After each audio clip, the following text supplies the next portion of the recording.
It's a regional transportation system you need. Right. And when it comes to economic development, and we may get into some of that later, In fact, I want to get into that now. It's critical. Right. When companies come and look here and they see a roadway system or a transportation system that's not working. Or even how logistics is one of our main drivers for our local economy. We cannot have or recruit or retain logistics companies without having a strong infrastructure not only in place, but a commitment to continue to invest and expand. And Lisa, that's a great point. Right? They need to know that we as a region, correct, yeah, as a community, are serious about supporting their needs. And that means it has to be efficient, it has to be effective, they have to see the investment. When they come around, they see traffic issues, or they see roads in disrepair, or they see that doesn't make them want to move not only it's a hard their company, it is, and not only, there's no hard sells. Not only the company here, but they're moving their workers and their families and their people. They don't want to put them into a system that they're just going to have frustration. And I'm going to harp it a lot. It comes down to the money you have for investment. And without the RTA half percent, some people like to call it a percent because when sales tax is really a percent, but a half cent on each dollar additional that goes into the RTA, we lose 67% of the funding we have for regional roads. Right, so it's a disproportionate loss. Correct. Right, which is an important point to make. The other point that I think is important to make is that this would be a renewal, an extension, not anything new. So that's a great point. Because of the recent court rulings, everybody has to understand it is a new tax because the RTA 1, we'll call it RTA 1, RTA tax was out, and we sunset that, so we close that tax, start the new tax. But to your point, it doesn't change from a consumer standpoint. It doesn't change the amount that was on before the vote and will be on after. Correct. Now, June 26th comes, and we don't have it. We're going to lose that half cent, so it's going down. But get ready. That and the additional 67% of the funding. But get ready because municipalities will have no choice but potentially to either work harder on getting a regional one back in place, or they'll go their own, and then sales tax still hasn't come down. So it's, to me, we can't call it a renewal. It is a new tax, but it's not going to be an increase on the overall tax rate that you were paying the day before the election. I appreciate the clarification. Thanks.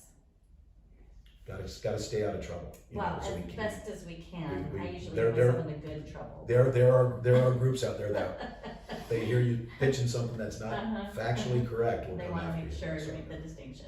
Absolutely. Yeah. Great. Was that your question? Because we eased right into economic development on that one. So are you saying I'm knocking you off target? Well, if you want to talk about economic development, then one of the questions I know you had, and I appreciate you kind of give me some insight on, and this is an important thing to you as realtors, to where are the homes growing? Right. Where are the areas that are building? You know, and Vale out east has got a ton of unlimited potential, and right now, a lot of the development is going on there. Right, that in Northwest. The question will be how much the business will follow to that way. The Northwest of Marana, that's going to grow. That's going to continue to grow. What's from a development standpoint, not only residentially, but commercially and industrially along the I-10 corridor in the Marana area specifically. And there's so much on that side. We can get into the economic competition we're having. You know, Casa Grande and Pinal are having a lot of successes. They're going to run into infrastructure problems as well. But for right now, they have enough, and its proximity to a lot of the suppliers and a lot of others which are based in the Maricopa area has made it really attractive. We've got to get back to making this area really attractive. Yes. It's really important for everyone, all your members and everybody, get involved in this survey. Right now, RTA Next has got a survey going on. You may have seen it screen over behind us. RTAnext.com is where you can go to do it. That's right. Attend the meeting that you've got on the 7th here. There'll be informational, but you can find all the information you really need including the maps and the overlays, and you see where the growth is going, you see where you see where the expansion is going, what roads are on the current plan. And I keep talking about current plan. This is out to the public view. The board has not approved this to go to the ballot yet. This is trying to get public input from not only the citizens, but also the businesses and the retirees who use the systems. We want input from everybody because honestly, the mayors are doing a good job at trying to support their cities and their citizens. So we need to get a feeling for what everybody wants, but please go on and complete that survey. Right. One of the things that we're getting a lot of feedback from right now are the folks out in the Vail area. Now, remember, Vail failed to incorporate. Again. Unlike Maricopa and a lot of counties that are significant counties throughout The state. United States, Yeah. not just our state, but the United States. Maricopa is 97% incorporated. Right. Here in Pima County, we are only about 64% incorporated. We lose shared state revenue, but there's also means there's one representative on the RTA board that represents all that 36% that's in unincorporated Pima County, as well as representing still the citizens of Pima County that are incorporated. So that voice doesn't always get heard. And one of the things that I felt was really strong for Vail was if they had done that, they would have gotten a seat at the RTA board, they would have gotten a seat on PAG, there would have been input. There's not a lot of projects out in the Far East. They're letting us know that.